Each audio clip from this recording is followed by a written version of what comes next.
Dans notre rubrique Une intro, une info, Maître Yoda n'a pas toujours le même nombre d'orteils au cours de la saga Star Wars. Dans l'Empire contre-attaque, le retour du Jedi et la revanche des Sith, il en a 4, pourtant dans la menace fantôme, il en a 3. fascinant. C'est le pied cette info. Ouais.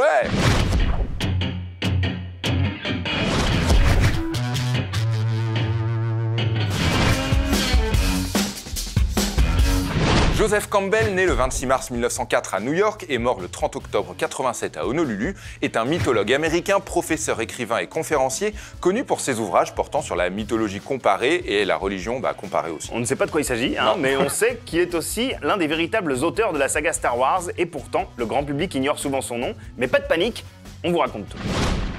Somewhere in space, this may all be happening right now. 20th Century Fox and George Lucas, the man who brought you American Graffiti, now bring you an adventure unlike anything on your planet. Star Wars. Here they come.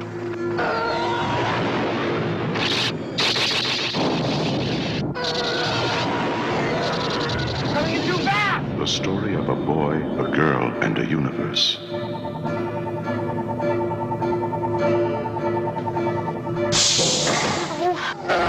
Mais d'abord, plantons le décor. Après une licence en littérature anglaise et une maîtrise en littérature médiévale, Joseph Campbell décide de s'isoler dans les bois durant pas moins de 5 années dans une petite cabane.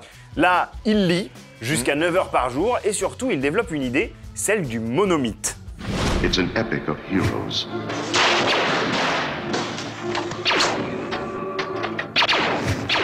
Good luck. And villains.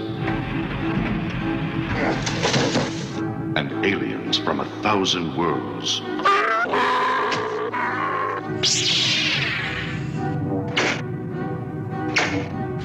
Dans son essai de 1949, Le héros aux mille et un visages, Joseph Campbell dévoile sa théorie, affirmant que tous les mythes suivent les mêmes schémas archétypaux.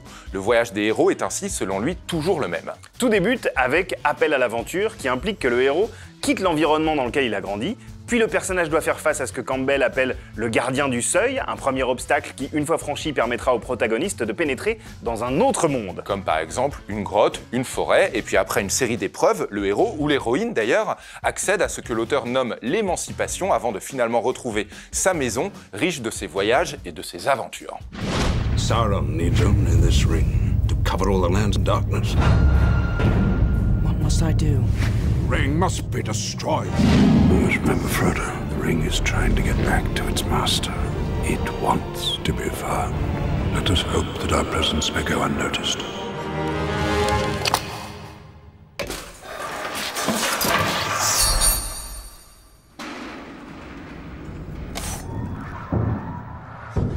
They are coming.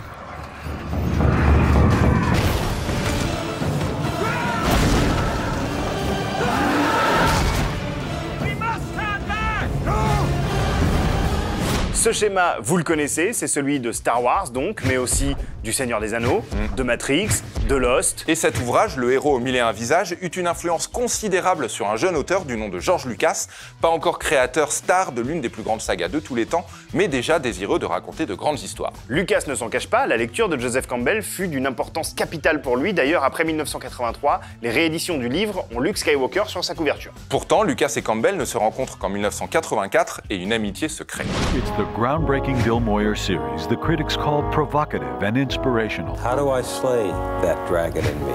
I say follow your bliss and don't be afraid. How myths connect us to our past Heaven and hell are within us and all the gods are within us. and to our future. You can't predict what a myth is going to be any more than you can predict what you're going to dream. Joseph Campbell and the Power of Myth.